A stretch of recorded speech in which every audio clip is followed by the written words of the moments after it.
Mammalian infants are born immature and require extensive maternal care to grow up.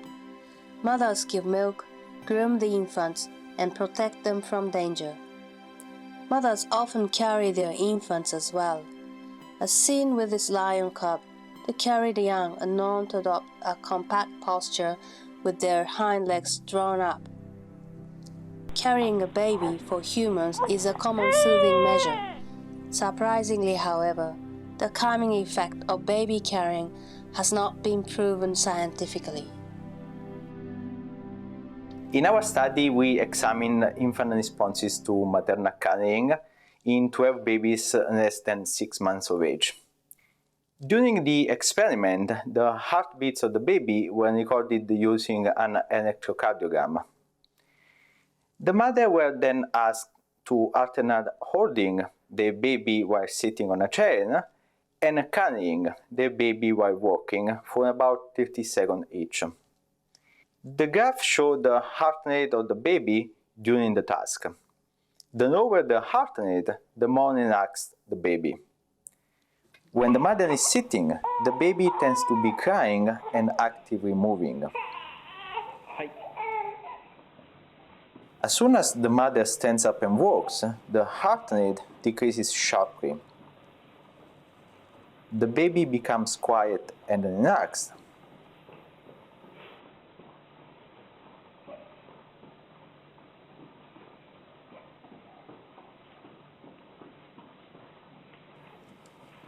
When the mother sits again, the heart rate goes up and the baby starts crying and kicking.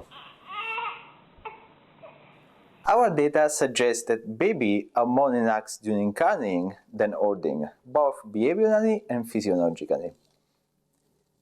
Next, we asked if most pups show similar calming responses to maternal carrying as human babies. By the second postnatal weeks, most pups are blind and depend on maternal carrying for transport. We found that pups calm down when they are picked up by the mother or by our fingers, mimicking maternal oral carrying. Moreover, like human babies, most pups cry in ultrasounds. This cry stops when they are carried.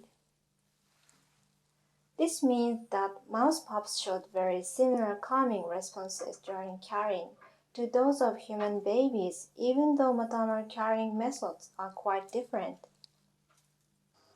But why do mammalian infants get calmed by maternal carrying?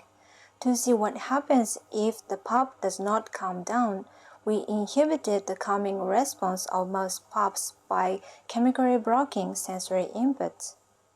So the pup cannot feel or recognize that they are physically carried and struggle.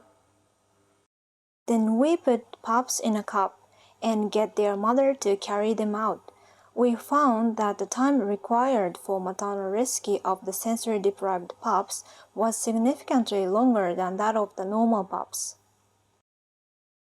This means the calming response does function to help the mother and facilitate the maternal carrying. Such cooperation of infant and mother during carrying should be important in the wild, such as emergent escape of the mother-infant dyad from a predator, which would be ultimately beneficial for infant survival. This study shows that baby carrying is a good soothing measure for a cry caused by mild irritations like a vaccination or frightening noise. On the other hand, the robust calming effect was limited to the actual period of maternal carrying, so the baby may resume crying when he is put back in a bed.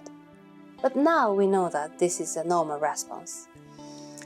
Such scientific understanding could provide evidence for improving childcare and help parents to better predict the infant behavior and thus reducing frustration of parenthood.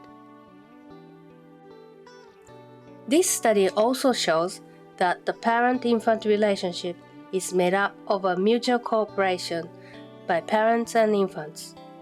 Understanding the neural mechanism of such cooperation may shed a new light on the nature of social bonding and attachment conserved across mammals.